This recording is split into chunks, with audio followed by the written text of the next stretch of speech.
Olá a todos. Como medir a massa atômica?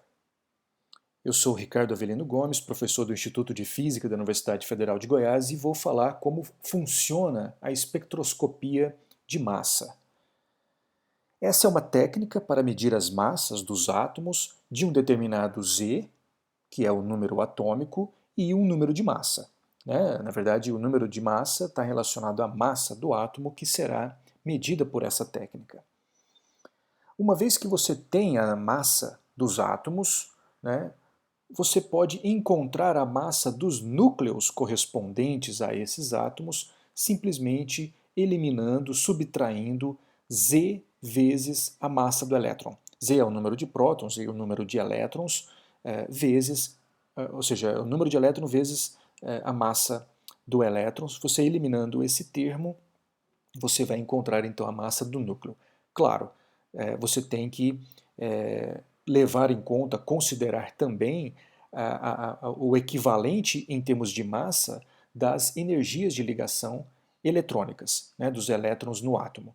Essas energias de ligação são pequenas comparadas à massa do núcleo e à massa do átomo como um todo, né? E elas podem ser desprezadas a depender do seu propósito, a depender da precisão com que se deseja alcançar essas medidas. Bom, o aparato experimental para medir as massas atômicas vai ser demonstrado aqui por essa figura. Então, nesse exemplo de aparato experimental, você tem uma fonte onde são produzidos íons, né, átomos ionizados com um campo elétrico. Então você aplica um campo elétrico, acelera esses íons, que tem carga mais Ze, né, terão carga mais Z vezes Z. E a massa emão, a massa que será medida por esse aparato, né, tem o valor emão. E, claro, eles terão uma distribuição de velocidades. Eles não sairão aqui com uma única velocidade, né? Eles vão ter íons com um certo intervalo de velocidades, né? O que está denominado aqui por distribuição de velocidades. Esses íons entrarão nessa câmara de vácuo e vão passar por esse aparato que filtra as velocidades, né, que é capaz de filtrar as velocidades. Né? Você vai filtrar para uma determinada velocidade desejada. Né? De que forma você consegue filtrar a uma determinada velocidade? Você aplica campos elétrico e magnético cruzados, né? Você vai aplicar um campo elétrico nesse sentido da seta apresentada e um campo magnético entrando nessa figura.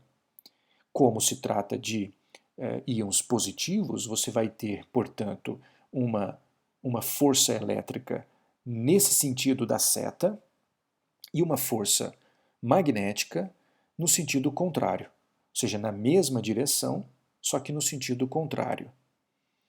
E como estão na mesma direção, apenas o sentido é contrário, nós podemos escrever essa igualdade, não precisamos fazer uma análise vetorial. A análise vetorial já está feita, né?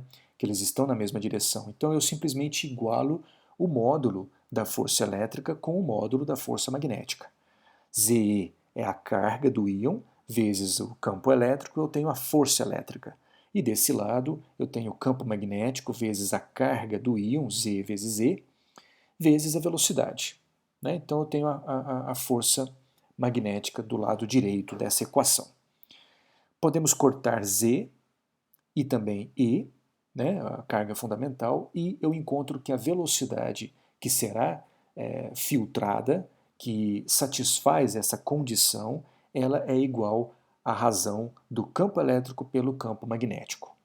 Se ocorrer da velocidade dos íons, né, que passam por esse filtro, se essa velocidade for menor do que essa velocidade aqui apresentada, que satisfaz a condição, então esses íons serão defletidos, a força elétrica será maior do que a força magnética e eles não passarão pela abertura do filtro.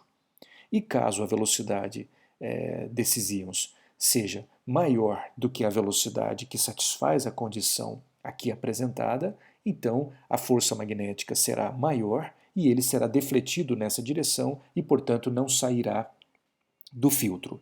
Apenas os íons com essa velocidade aqui calculada, é que passarão para essa outra parte da câmara de vácuo. Muito bem, e nessa região você tem um campo magnético uniforme, o mesmo campo que estava aqui contido dentro do filtro, né? E esses íons com essa velocidade executarão uma trajetória circular, né? Um semicírculo de raio R. A distância entre a abertura do filtro até a placa fotográfica onde os íons serão detectados, né, essa distância é igual a 2 vezes o raio do círculo do semicírculo que os íons executarão. Muito bem, então a força magnética, o módulo da força magnética será igual à força centrípeta, a massa do íon vezes a aceleração centrípeta, que é dada por v² por r. Muito bem, com essa expressão eu consigo calcular m em função dessas outras variáveis, né? O v², o quadrado vai cortar com esse v, passo r para o numerador, eu vou ter que a massa do íon será r vezes o campo magnético, o número atômico, a carga fundamental dividido por v. E sabendo quem é v, que é dado por E sobre B, eu posso escrever ainda que a massa será dada por essas quantidades. Eu sei quanto de campo elétrico foi aplicado, quanto de campo magnético, eu sei que se trata de uma amostra com determinado valor de Z, e a carga fundamental também conhecemos, é uma constante. Então basta medirmos esse raio, ou seja, basta medirmos essa distância, que é 2 vezes o raio, então aí divido por 2 e eu terei o raio, e usar essa expressão para calcular a massa do íon. Agora, ou seja, a massa é determinada a partir do raio.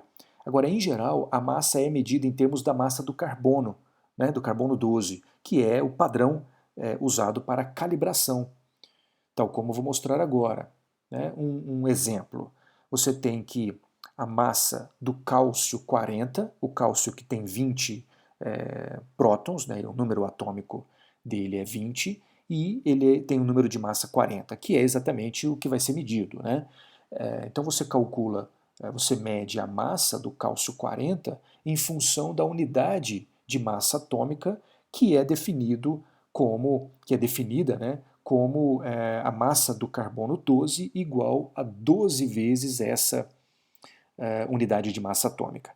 Então você pode escrever a massa de um determinado isótopo, de um determinado íon que você está medindo, em função dessa quantidade que está relacionada à massa do carbono 12. E o inteiro mais próximo desse valor te leva ao número de massa, que nesse caso então é o 40.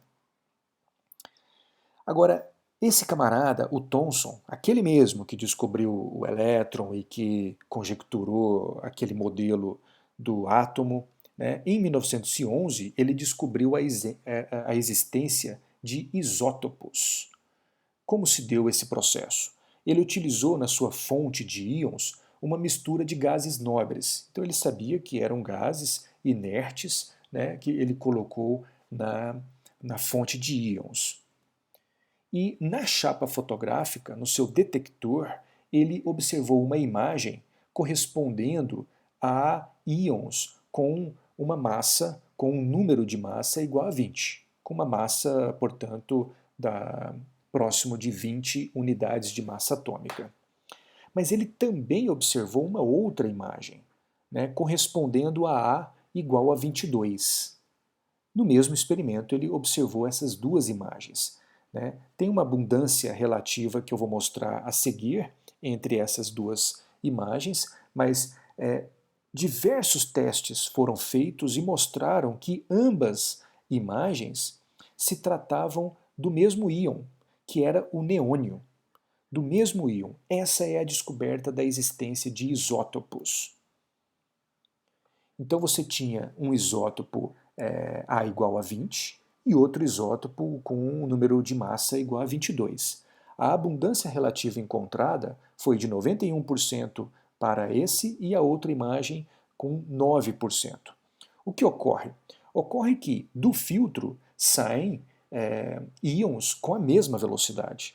Né? Então, em se tratando de neônios que estavam aqui na câmara e foram então acelerados para entrar nesse filtro e filtrada a uma determinada velocidade, você tinha, claro, você tinha o neônio, um íon com o número atômico Z é o mesmo.